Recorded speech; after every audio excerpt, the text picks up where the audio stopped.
Hello. We are live. I thought we were playing countdown for real then. Well, we thought we'd give everybody a 30-second intro so they can get ready to watch us. How are we both? I'm completely stuck here, so I can't see any movement on my screen whatsoever. Oh, you've frozen. Very good. I am Completely live. frozen. It is. It's like Max Headroom.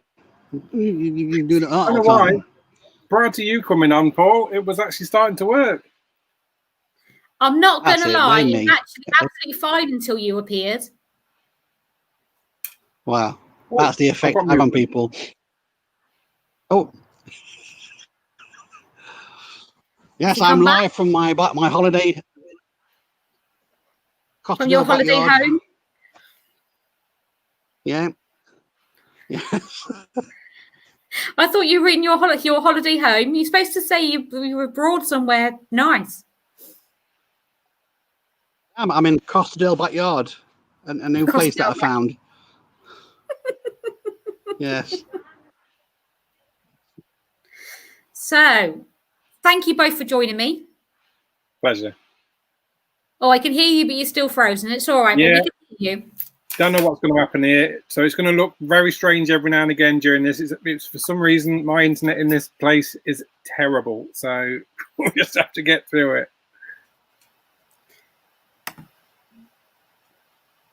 Well, we've already got comments. Katie Wallace says hello. The Spooky Sisters say hiya. Jolene says hello, you beautiful people. It's obviously just talking about you two. Hello. Jane Rowley's joined us. Hi, guys. Hope you're well. And even Max Headroom is looking good.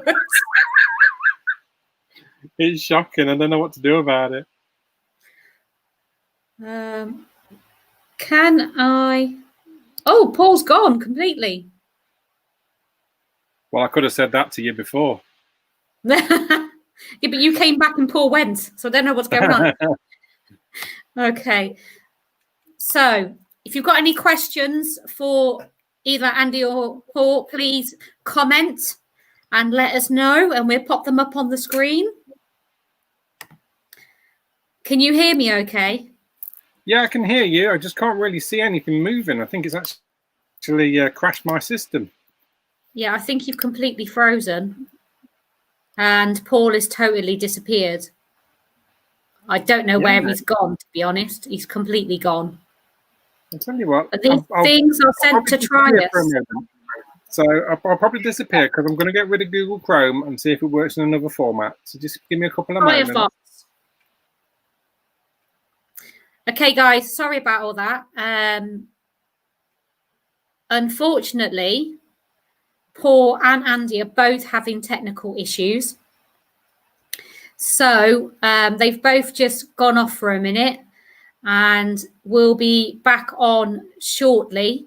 In the meantime, if you have got any questions that you'd like me to ask them, then please comment and let us know.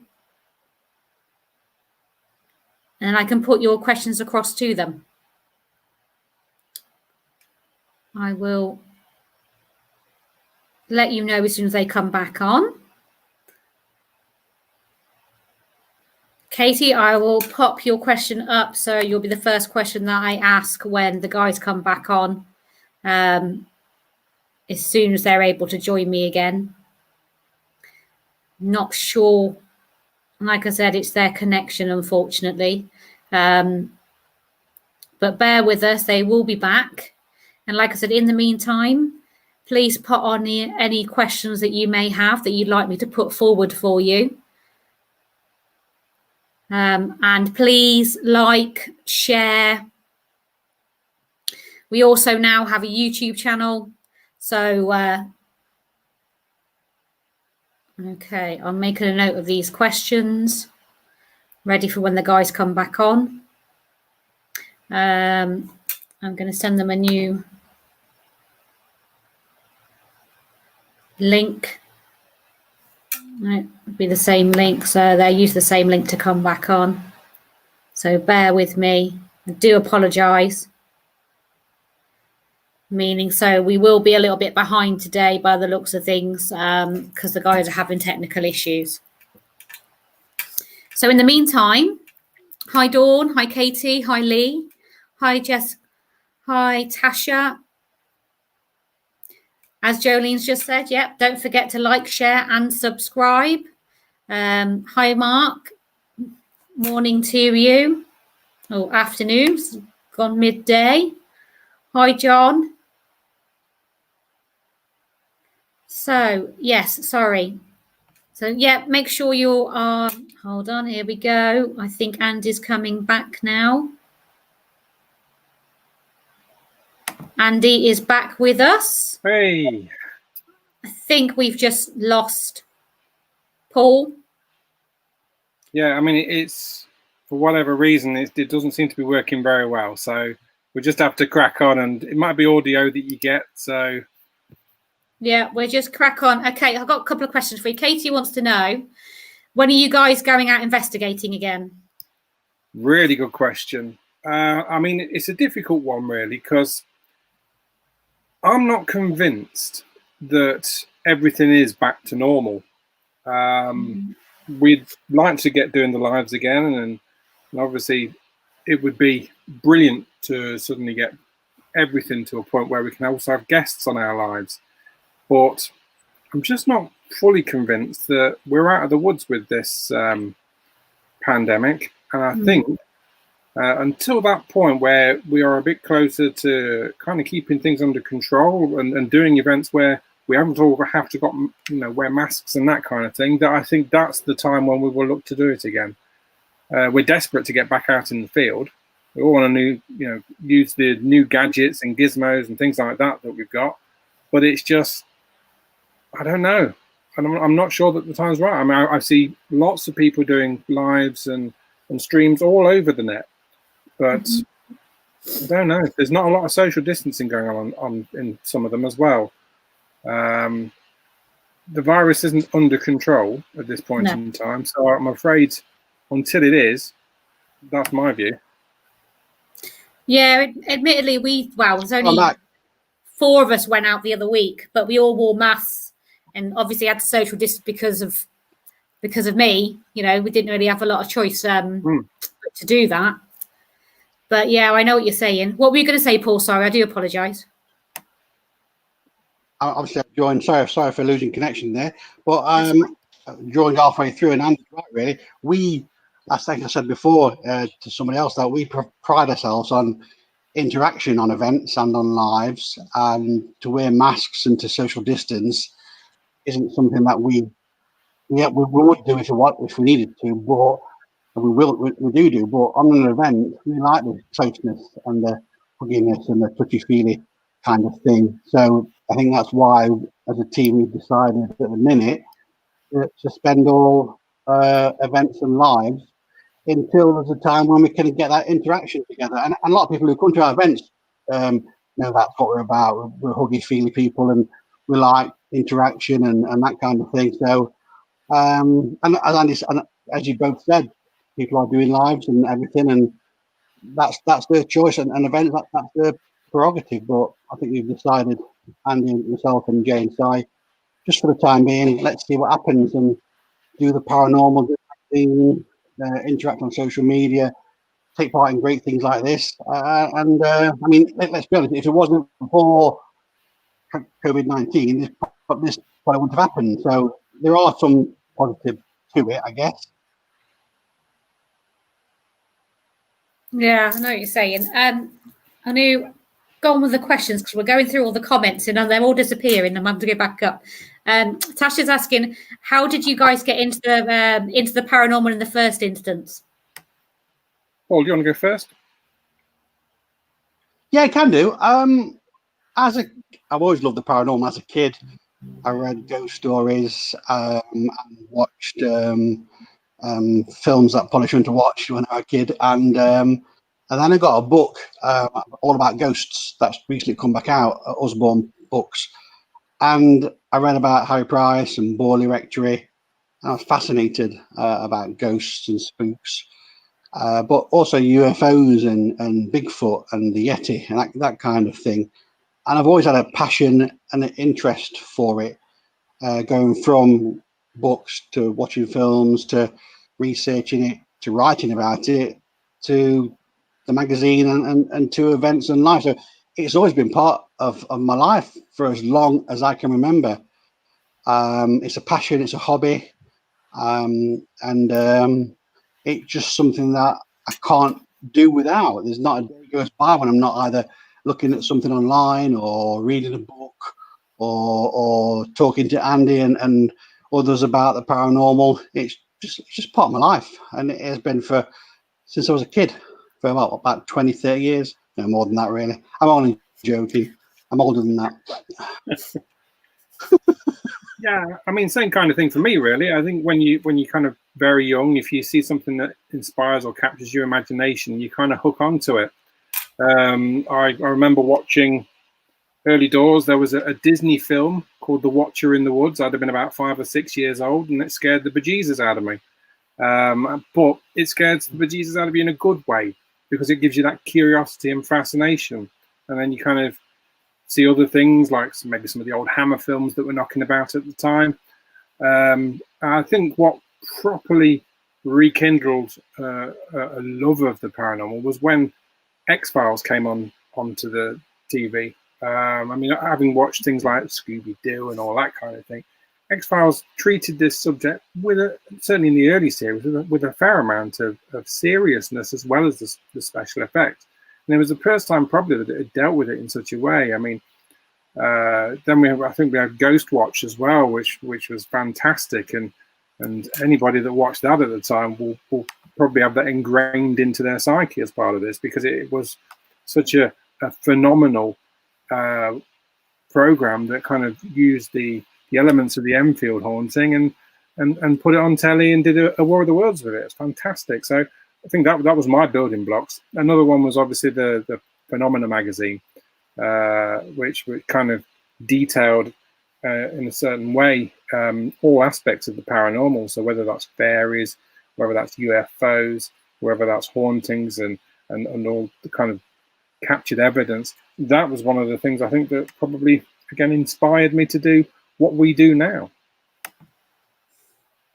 Well, you've half answered this next question anyway already. But I'll ask you the part of the question. What was your first encounter with the paranormal? Oh, it's a good question, because do you know you've encountered it if you don't know? I remember as a kid having an imaginary friend, and my mum had to lay a plate at the table for him, plate and cutlery. My dad had to pick him up, drop out the road sometimes and pick him up. It was called Steve, and he's from Manchester. And one day, I think I was 4 or 5. One day, my mum turned around and said, "Where's Steve?" And I said, "He's dead." And now there is some recent studies from the parapsychologist people to say that that imaginary friends could maybe have not just been kids who are lonely. And Andy's gone, I think. And I wasn't lonely. I can't remember being lonely. But there's some, not evidence, but there's some speculation to say that our imaginary friends, ghosts. You never know. But I'm not saying that was my first encounter, Karen. My first encounter I can remember was I was working nights in a call centre many moons ago. I was on my own in this haunted mill, an old mill that had been converted into lots of companies having suites and offices there. And I worked nights there. I'm retired, and it was a mill back from the 1700s, 1800s. That a lot of kids worked there, and a lot of kids died. And I remember nodding off quite for a few seconds, and waking up. And I remember I woke up because I was surrounded, or I thought I was surrounded, or I saw about 50 kids looking at me. And it scared the bejesus out of me. Was it a dream? It is, I know, but the fact it was a mill, And the fact that I've been talking to somebody about it who left before my shift started about the mill being kids died there because of the poor working conditions, and because I was into paranormal then anyway. But the fact that I nodded off what might have been a second or two or 30 seconds, and then what a sudden jolt woke me up, and these kids were there, and they were all dressed in that type of clothing from the time. So was that my imagination? Was that, you know, the mushrooms I ate, or was it was it paranormal? But I remember it as clear as anything to this day. So is he back? Yeah, I'm here. I think my screen just keeps freezing, so I'll have to just keep talking. So if there's strange facial expressions being pulled on there, it's not what I'm doing live, or it might be. I don't know. My first experience probably normal. My first experience was probably I don't know. I remember coming home from school when I was very little and seeing strange lights in the sky. Not really knowing really how to process that at the time, so just really kind of dismissed it probably until a bit later on. But probably actual physical experience isn't until quite recently. I remember going on school trips, Beaver Castle giving us the ghost stories and that kind of thing, really wanting something to happen that didn't. But I think probably actual full-on, this is something that's happening that I can't explain, probably didn't happen all the way until East Drive.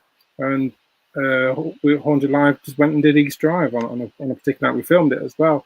And there were a couple of things that happened that night that I genuinely changed the way I perceive what we do on investigation.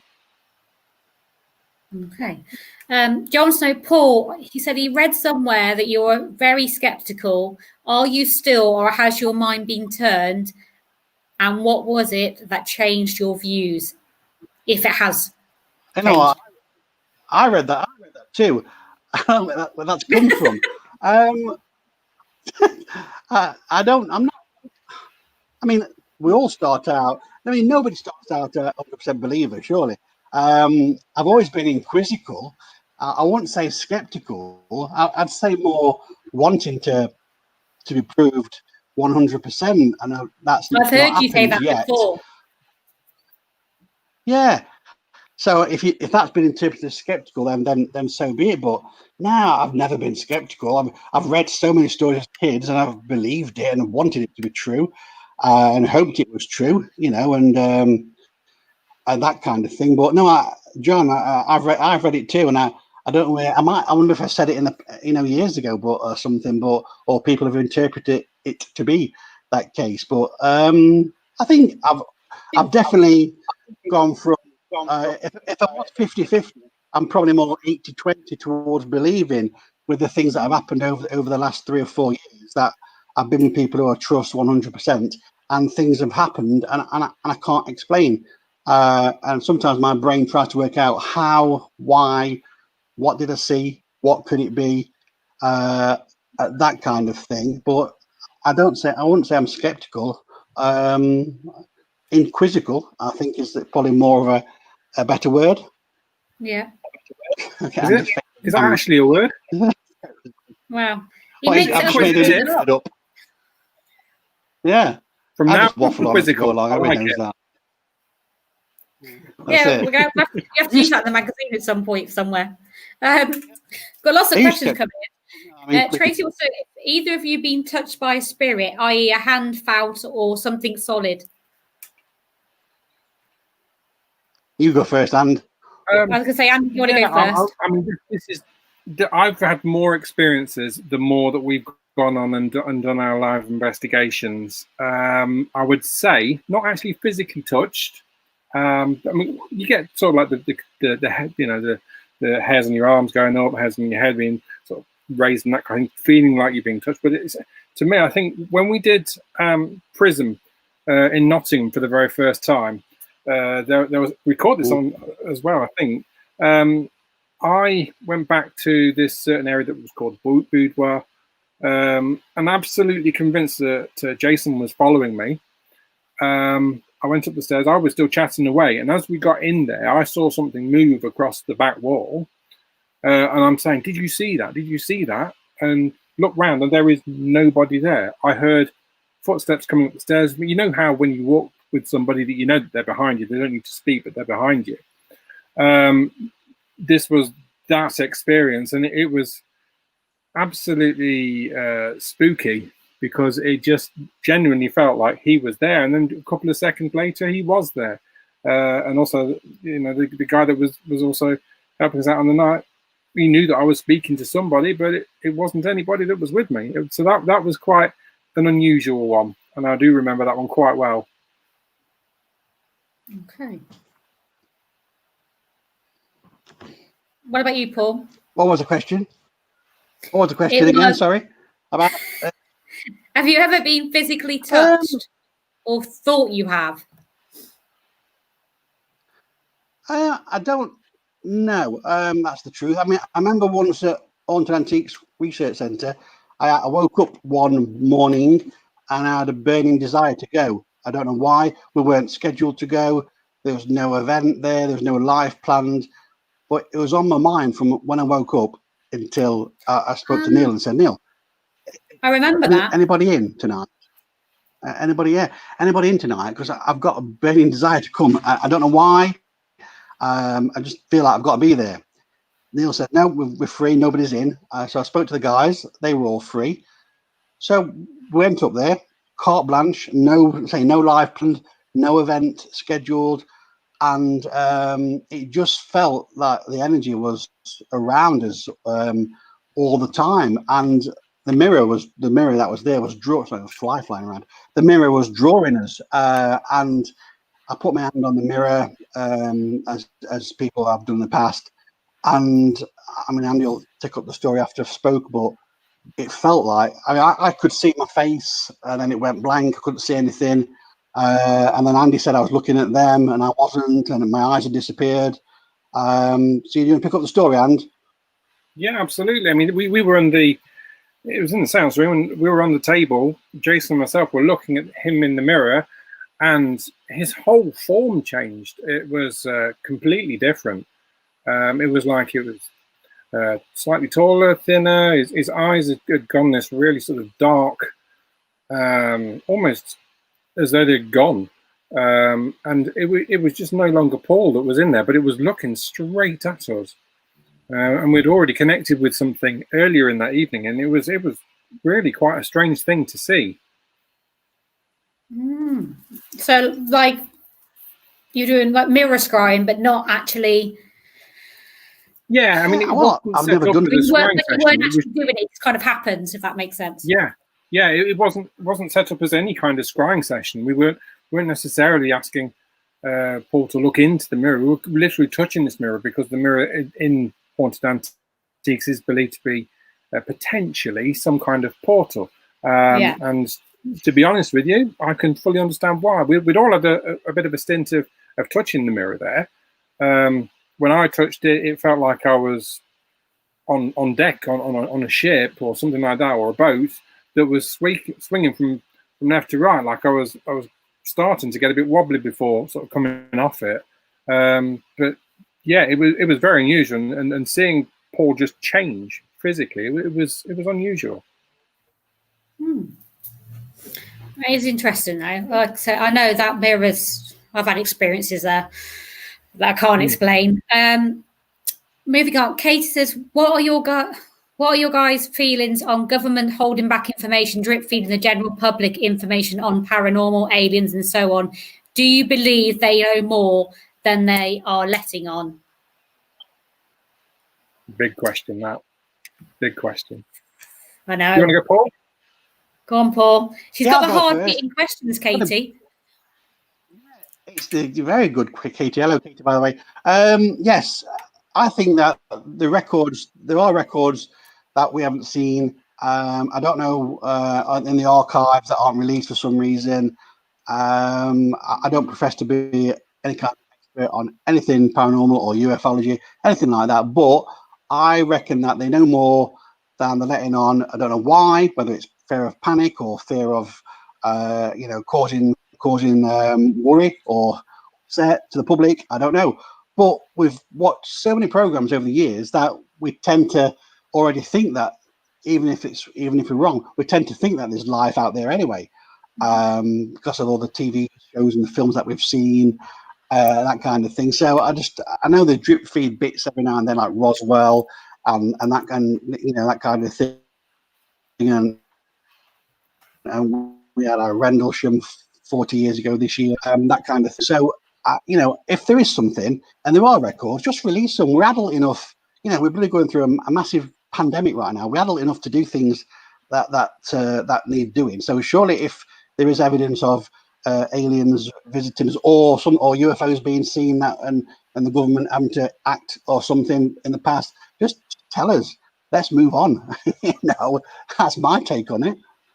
Yeah, and I'd kind of agree with that to some extent. I think basically they already have a wealth of information available to them, and it's where you kind of start and stop that quest for information with it. They're not going to give anything out that's too sensitive, but also I think they need to, they have an understanding as to how the public reacts to certain kind of news and events and details and all that kind of stuff.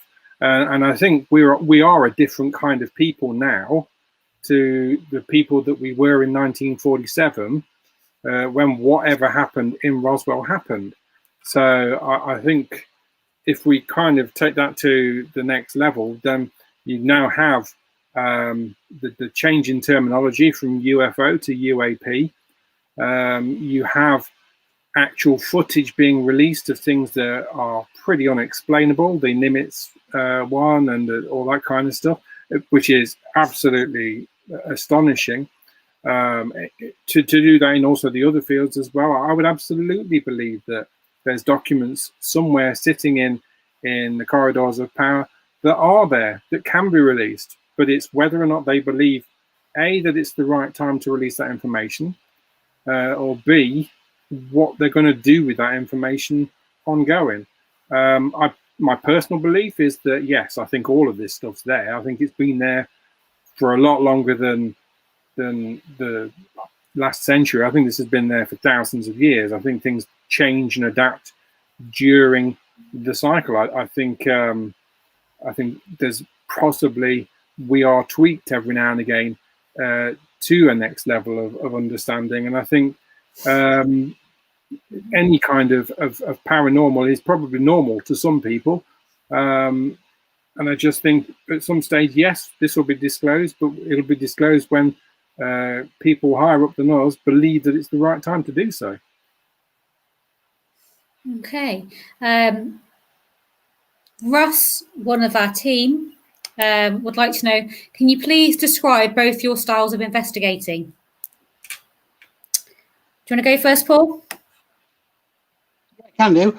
I respect the paranormal 100%, but I always I use humor as my defense mechanism, really. I guess when I'm investigating, I always have a cheeky smile on my face.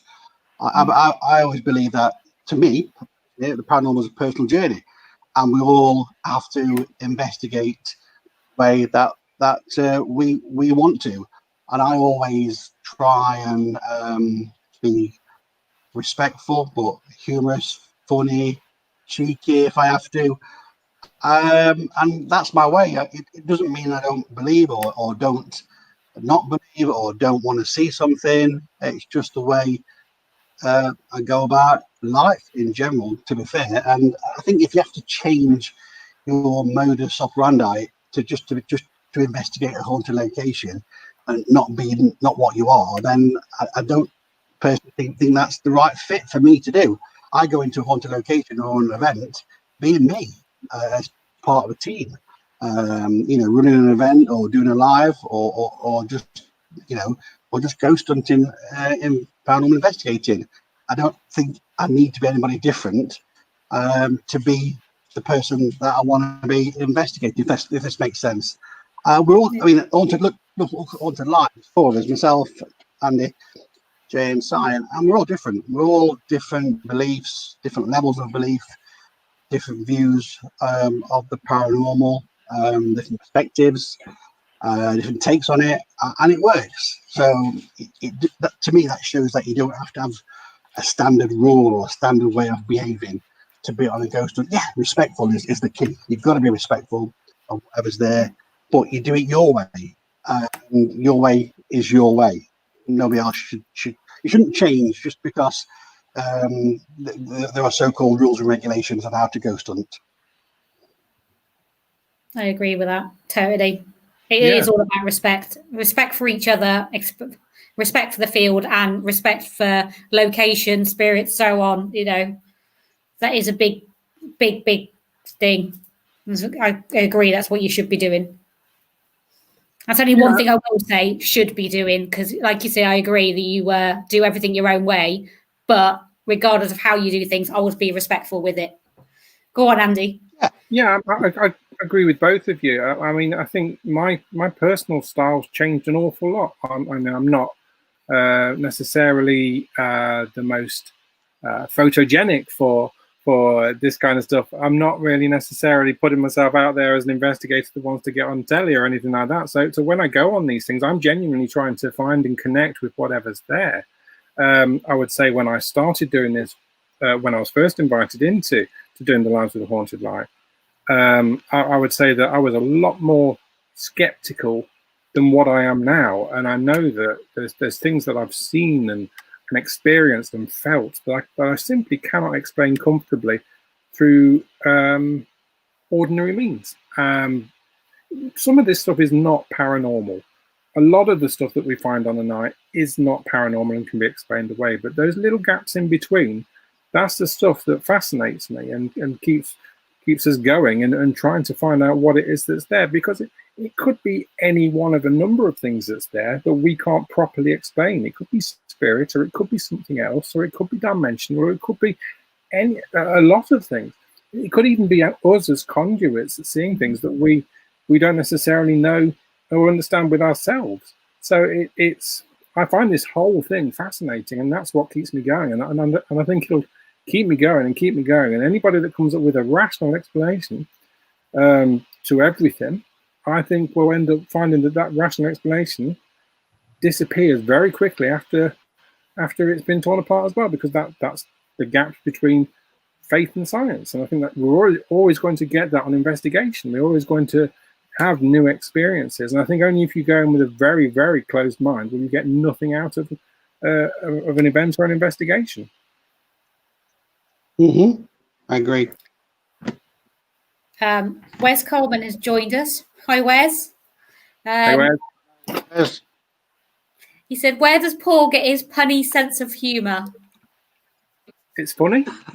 His punny sense of humour. Thank you, Wes. Appreciate that. Checked in the post, mate. Yes. I don't know. It's my defence mechanism. You know. As I said, I love jokes. I love making people laugh. I love coming up with ridiculous things, and it's just me. It's always been me. And now I'm a dad. I'm obliged to tell dad jokes. It's part of the rules. You know, change nappies when they're younger. Homeschooling, dad jokes. It's just common sense. But no, it's just, I don't know where I get it from. Where's my dad, my granddad? I just, just me. I come up with random shizzle every now and then. Some of it's funny. Every now and some then. Of it's not. So yes, every few seconds you're going to say that. No, it's just the way I am. There are people who are more serious than me. People who are, less serious than me. But we're all different, and I think we need individuals in the paranormal, whether they respect it or not. We need people, like everybody else. We're all different. I've this is the reason why I talk about the magazine. For me, this is the reason why the magazine is what it is, because if anyone reads it, A, thank you very much, but also B, there's so many different sides to the paranormal. Yes, we have a cheeky tagline to bring the reader in, but a lot of these features are quite scary, quite serious, and make you think, and make you think rubbish or not. What happened when these people were investigated? Why did that person write like that? We've got a feature in this issue which I thought long and hard about put it in, and as Andy did, and it's about person who sees ghosts, who takes ghost pictures at night time, and without giving too much away, I thought don't tell us too much. I'm waiting for my copy. This person might get, if they have social media, this person may get called or nutcase, mad, that kind of thing, and words like that. Then I'm thinking, what's different from me going into the building that may or may not be haunted, talking to spirits that may or may not be there, and using gadgets that may or may not work? What's the difference? He may do it, he may go and communicate with ghosts on a daily basis. But what's the difference from what I'm doing? Because say I'm a shooter, I'm a victim, that kind of thing. So, it's a big thing. And I did think long hard about coming in, but it's in. So, but no. I want to ask these last few questions, and then I want to get talking about the magazine, because obviously we need to talk about the magazine. What are your feelings on crop circles, and why do you think there are more sightings in England than other countries? Go on, Andy. You're the crop circle expert in the haunted. Yeah, me personally, I've always found crop circles fascinating, and I always, when the supposed explanation came up that it was a couple of guys with boards flattening crops, I'm sorry, I whilst I believe that that's very possible, and I've also seen reconstructions of these things where they kind of get close to what seems to be in these crop circles. They don't seem to match up to what's there. Do I think that it's aliens creating these crop circles? Well, I think that would be probably the easier explanation, but I actually don't think it's necessarily that. And there might be something natural or a phenomenon that's occurred in the past in those areas that actually brings this back up. I don't fully know what it is that causes these crop circles. I mean, some of the detail that's in them, some of the mathematics that's used to create the scale of these things is just phenomenal. I mean, as I say, the easiest scenario is that we've got craft coming in, landing, giving us pictures to try and decode and going away. But I'm not necessarily as sure that that's the linear way in which this is happening. I think these things might have been there earlier. These pictures might have been there earlier before this batch of crops has happened, and then whatever phenomenon allows this to happen to flatten the corn is what happens later. I mean, I know you mentioned that it's a UK thing, but it really is all over the world.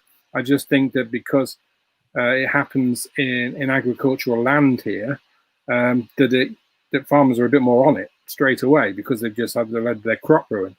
But this is happening all over the world. It's not just here or just the US. This is everywhere, and it's happening at different times with different socioeconomic people that are affected. So I think that there could well be something that is a communication that we are supposed to understand, that we're just not in a position to do so yet. I don't know. I'm very open to the subject that it could be the alien type phenomenon coming through. I'm not 100%. I think it might be something a bit more ancient than that. But I think that's my pop theory on it. Okay. It's interesting, though. It's another one of those, again, unexplained things. What is it? Where's it come from? How does it happen? Yeah. I mean the easy solution is that the drunk people go out and do this, but being drunk and getting to kind of detail that these crop circles are, I just find it I can't believe that you are flattening it so perfectly, and it just doesn't match up. No, I think you have to look at. I mean, look at ley lines if they exist. And look at a person who's got a metal detector can go into a field and find nothing, and then a different team can go into a field 3 days later and find 2,000 Roman coins. So it's the wonders. It's the wonders of the mysteries of the universe that will probably never be solved. But I'm kind of what he says there. I agree with him really. it's something ancient, I reckon. Something beholden to us, I reckon. Okay. Tasha, is there anything you don't believe in or you wish to research or investigate more of? Cool, there's some I'll tell you what Andy don't believe in. I'll tell you, if I may, Andy doesn't believe in pineapple on pizza. He doesn't believe in that. Oh, I know about this. Wrong. This is Wrong. shocking. Pineapple Andy, like, on pizza. Oh, just talk to me. Let's not talk to Andy. You can't stop it. It's a thing. Just get over it. I know it's real. I just think it's wrong. Yes. Well, don't, because I have extra on mine. So just, I'm just, yeah. I might get fired. On as well. That is a question, though, to be fair. It is, Tasha. Thank you. Nothing's off limits. I think, really. You know, as Andy mentioned, fairies. You know, about half an hour back. You know, if we believe in certain things, then I don't think why we should dismiss other things. To be honest. So I'd say, from my personal opinion, nothing's off limits. I'll believe in anything, and then until I or somebody else disproves it 100%. Like you shouldn't have pineapple on pizza. Oh, don't. Ridiculous nonsense.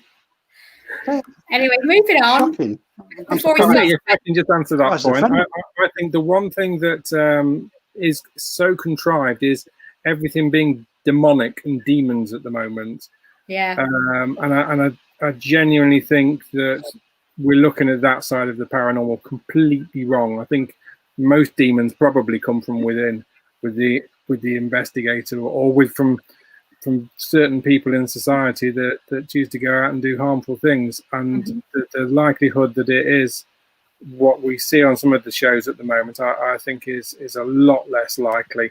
I mean, just because we can't identify something doesn't mean it's demonic. It just means that there is some kind of energy there that we can't necessarily understand.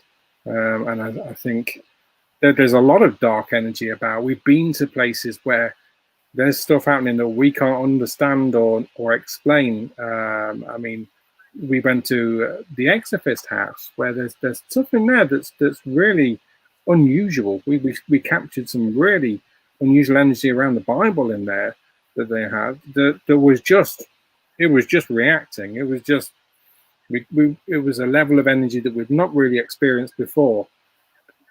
But I don't think we should really be jumping to the conclusion that it's a demon. I think we should just be doing a bit more research on it. Yeah, I'm with you on that one. And the thing is, when you do go out, you should be looking for different answers. Not everything's. I usually both know I'm a working medium, but I don't think everything's spirit, and I don't think everything's paranormal. And I think people believe that because you do it, they just assume that's your thoughts on it, but it's not. You know, not everything is. A lot of things have lots of things won't be. The majority of things by virtue are not going to be paranormal. We live in a normal world. But a fraction of it, a very tiny fraction of it, is things that we can't necessarily comfortably explain, or we don't have the scientific or rational source of explanation for it. And that's the stuff that fascinates, and that's the stuff that we want to explore. Okay, one more question for you, and then we're going to get on to the magazine, because this is important. We get onto the magazine. Nigel from Spectra Ghost Seekers, do you guys agree that nowadays there is too much tech now on investigations? Even though we all use it, it seems like overkill at the moment. I also think it gives a fair amount of contamination on many levels. What are your thoughts, guys? My thought is gadget free or gadget heavy. It doesn't matter. You know, the 1970s, I know they didn't have the technology we've got, but they had gadgets. They had voice recorders, tape recorders, loops, reels of record. They were the gadgets of the day. You have to move, in my opinion, you have to move with the times, and you have to incorporate the gadgets of the day if you want to. I know a few like to do back to the basics and very good gadget as possible. I mean, gadget was, they're a gadget at the end of the day. So you do what you feel right. I've always said to people, what's this? What does it do? And we try to explain, but they don't want to use it. They don't have to use it. They can use their eyes, their ears. They're the best gadgets inbuilt that we've got, in my opinion. So a lot of teams are gadget heavy. A lot of people who go ghost hunting, you see come out with kits left, right, and centre. I mean, I think about 5-10 years ago, there wasn't many teams, and they supplied the gadgets to the people who went on the events. Now the customers, the public, bring their own gadgets with them. It's the plethora of gadgets when we're doing it. Everybody's bringing cameras, EVP recorders, left, right, and centre. But we have gadgets, and we don't feel the need to bang on about them and use them all the time. We've sat in a room and been quiet for many minutes, 30 minutes, hours sometimes, just to see what we can pick up, see what people like you can pick up, Karen, because that's a good tool. That's a tool as well to use working mediums, because they can see things that no gadget can pick up, really.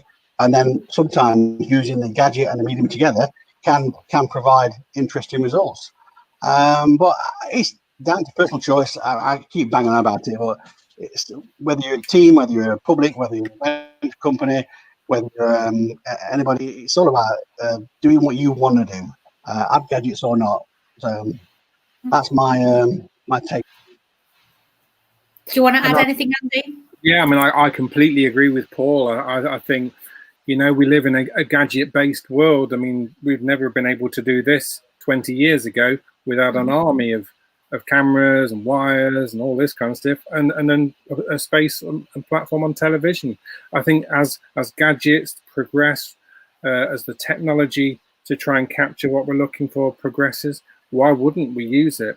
I kind of get the point, though, that there's a saturation level, that if everybody's using gadgets, then you're kind of losing the ability of the individual to pick something up. And at the end of the day, you as the investigator, when you go on an event or when you're doing whatever it is, like a live, or whether you're just trying to do something on your own, I think you are the person that needs to be responsible for what it is that you're looking to investigate. And I think you can kind of get bogged down by the gadgets in that kind of situation, where your eyes and your ears are often the very best gadget that you can use.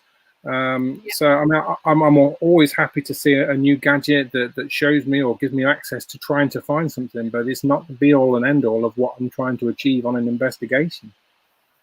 Yeah, I agree with that. Right, guys, we need to get on to the magazine. We do a magazine? Issue 27. Yeah. The biggest mag ever. 27. It is. This one's been when normally our magazines over the past 4 years have been 68 pages, and we had so much content that in the past we've had to drop 1 or 2 features to fit in. This time we just couldn't decide which ones to drop, and we thought, well, why should let's increase the magazine, because these features are worthy of being in the magazine at the current time. Andy will agree. And we looked into it, and it's all impossible. And yeah, this magazine is bigger and hopefully better. We move with the times. We have to move with the times. A lot of the beauty of the paranormal is you can write about it, and it's happened. It's history. It happened 50 years ago, 2 years ago, 100 years ago. But there are things that we always leave space in the magazine for something. We don't fill it up and fill it up and then right. Oh no, we should put that in. We always leave a gap or two to the end, just in case something happens and something fits in that's right. Something may say something, or put something on Twitter. Oh, that's really good. We can incorporate that, research that, and use that, as we have done with most issues. But yeah, I'm looking forward to this issue. I'm looking forward to seeing it. With 16 extra pages. Just looking forward to see how it works. I'm looking forward to it coming through my door. Which leads on to your screen, Andy, behind you. It does say, when is the magazine out? Am I right? So it's Wednesday this week. It will be out and about, and we will be. Sorry. So Paul. Yeah, he's right. Wednesday. My screen is completely frozen. Yeah, your screen's Yes, frozen again. It'll be with all and subscribers, so when all pre-order. we'll start getting these things out and about, it's going to be obviously a wonderful afternoon getting them all ready and shipped when it comes from the printers. But it's always an exciting moment when you open up a box and you see stacks of the magazine in front of you, and it looks hopefully something like what you've physically designed on the screen. I mean, it's one thing to see it on the screen, but it's another thing to physically see what you've done in print, and to see how this organization of the articles works together. I mean, we've got such a really good diverse array of people now writing for us. We've got people queuing up to get into the magazine now, which is a fantastic position to be in. But the articles themselves just they leap. I mean, we've, as Paul alluded to earlier, we did have quite a lot of discussions with regards to a couple of the articles in this magazine, but they're in because they should be in. And I think it's really going to be interesting to see some of the feedback from these articles. There's stuff that's quite design heavy in this time. I think it's probably more design heavy than some of the previous issues that we've had. Not necessarily some of the easiest designs as well, because of the nature of the subjects. I mean, it's lovely to have an article of the Wendigo. That's not a secret, it's on the front cover if anybody's been looking for it. And it's also lovely that we have the Munro House, a superb investigation that Richard Estep's done. It's lovely to have those features and then mix it up again with other locations that are UK or I mean, we've got some just great stuff in here. I mean, as people that are interested in the paranormal ourselves, when some of this stuff drops through to us, again, sometimes with pictures that we can work with, it just makes it a joy to work with. And just so people know, because I'm not sure, because I've had this question a few times. You've got your You've got your regular writers that you have, but other people can submit. I can't, obviously they're not guaranteed to go in the magazine, but your regular Joe can actually contact you with regards to articles. And if anybody has an article or wants to write for the magazine, how do they go about that? Because it's a question that I get a lot. Yeah. Anybody, first of all, yes, anyone can write for us. First-time writers, new writers, existing writers, published writers, non-published writers, anybody with a story can contact us. Normally, Haunted Magazine on Facebook or Twitter, or Paul at hauntedmagazine.co.uk, Andy at hauntedmagazine.co.uk. Yeah, we accept anything. We'll read it, of course, if it's viable, if it's doable. We'll gladly feature it. Can't guarantee it, of course, as you've said. But yeah, you know, the paranormal should be open to all. Therefore, the magazine should be open to all. That's our ethos. We've got people who have written the very first feature for the magazine years back are now published authors. They've written books and that kind of thing. So sometimes it's a good stepping stone. Sometimes people have written once and then never again. So it's about, you know, wanting to tell your story. And if you've got a story to tell and it's interesting and we can put the Haunted Magazine special magic added to it, then we'll gladly use it. I think Andy will agree to that.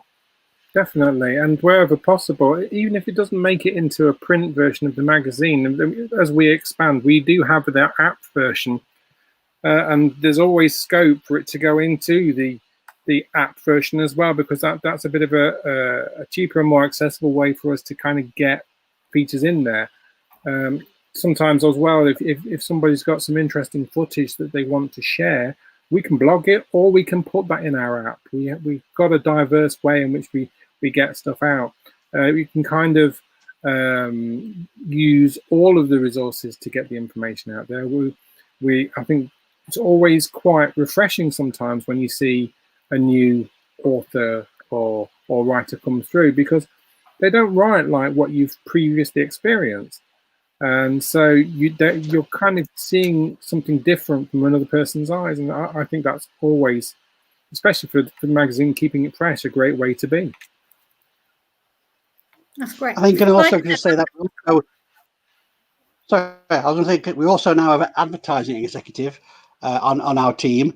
Some lass called Karen, don't know who she is.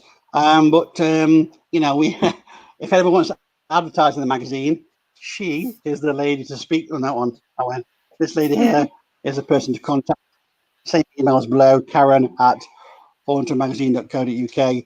I think Andy will agree as well that the adverts we've got in this issue, great issues, great adverts, and that's all down to Karen, because we wouldn't have built contacted them if we're honest. We wouldn't have thought of contacting them. So you know, we advertise books, anything, as Karen will allude to, and nothing's off limits really in the paranormal, and nothing's off limits re-advert. So you know, if you do want to promote, support that, because there's not many avenues where new and relatively unpublished writers can get their stuff advertised. I mean, it's all right blowing things on Facebook and the social media, but I think also when you have this in a print magazine or in an app magazine, I think sometimes it really is. It's a little bit special, A, for the person that's putting it out there, but B, it kind of makes it more tangible that I'm published, I'm trying to get my information out to a broader public, and I think it's a very good way of doing that.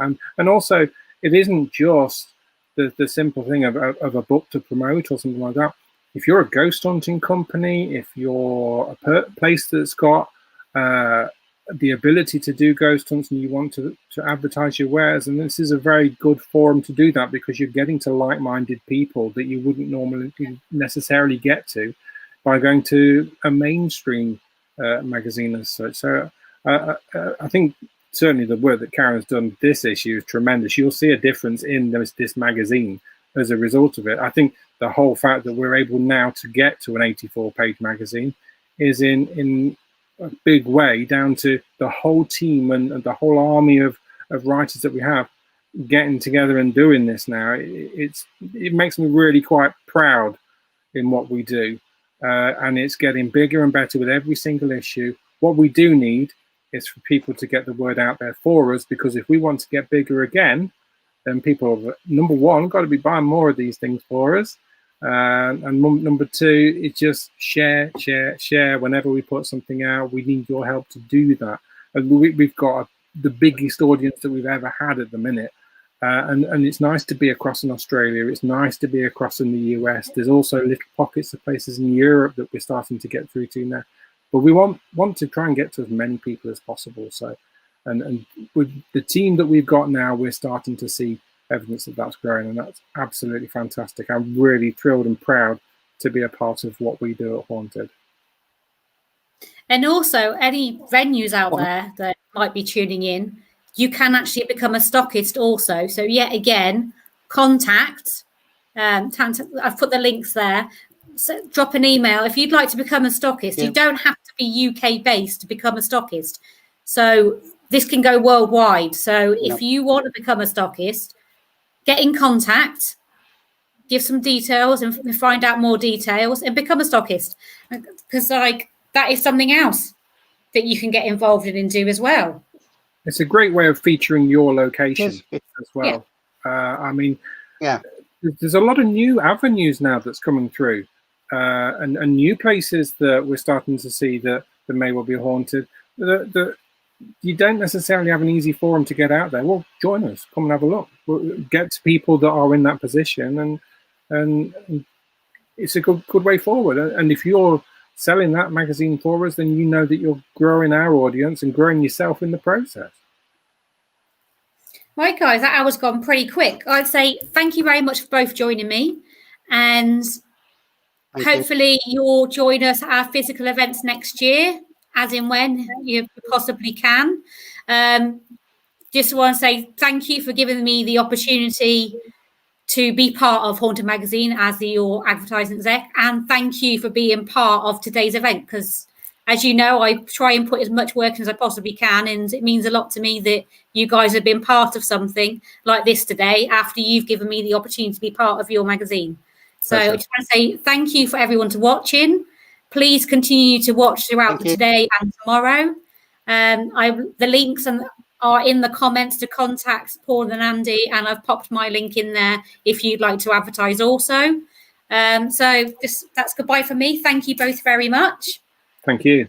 Thanks for inviting us. Thank you very much, everybody. Thank you all for watching.